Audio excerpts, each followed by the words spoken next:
आज हम बात करते हैं एक श्रापित काला पहाड़ की, जो मेघालय की पहाड़ियों और जंगलों के बीच घिरी हुई है, जिसे एक तपस्वी ऋषि के द्वारा श्राप दिया गया था। मेघालय की जयंती पहाड़ियाँ अपने खनिज पदार्थों के लिए जानी जाती हैं। यहाँ कोयले की बड़ी बड़ी खानें हैं। प्राचीन काल से ही यहाँ कोयला निकालने का काम होता रहा है। पूरे देश में एकमात्र ऐसा स्थान है जहाँ कोयले की खानें व्यक्तिगत संपत्ति है। ये राज्य सरकार का इन पर कोई अधिकार नहीं है। हाल ही में वैज्ञानिकों ने इन पहाड़ियों में यूरेनियम मिलने की संभावना बताई है।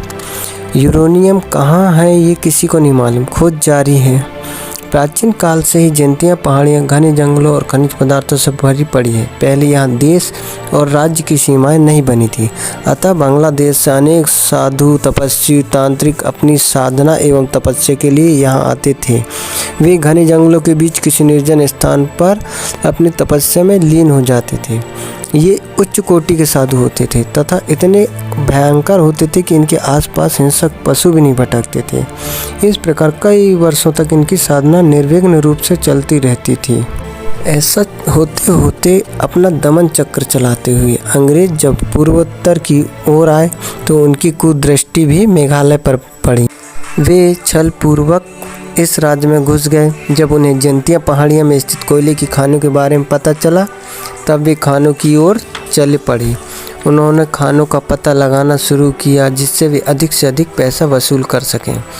चूँकि अंग्रेज आए ही थे लूटने के लिए, तो कोयले की खानें खोजने के चक्कर में कुछ अंग्रेज परिवार काला पहाड़ के जंगलों में आ गए।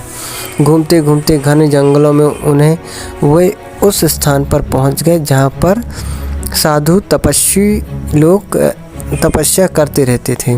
कई साधु दिखाई दिए। ये साधु दुनिया की बातों से एकदम अनजान थे। साधु की वेशभूषा और उनका रूप रंग के कारण अंग्रेजों को अजीब सा लगा।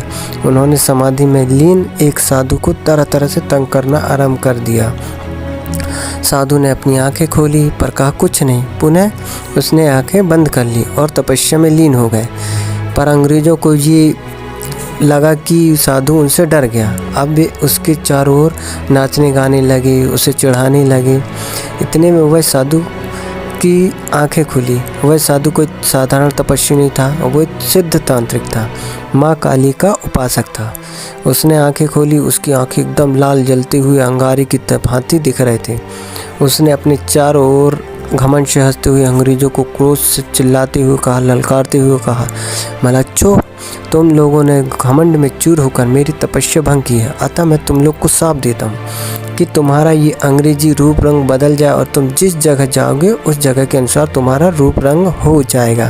साथ ही तुम लोग जिसकी खोज में यहाँ आए हो वह तुम्हें कभी नहीं मिलेगी। अंग्रेज जब तक कुछ कह पाते, कुछ समझ पाते, उतने ही देर में साधु वहाँ से अदृश्य हो गया।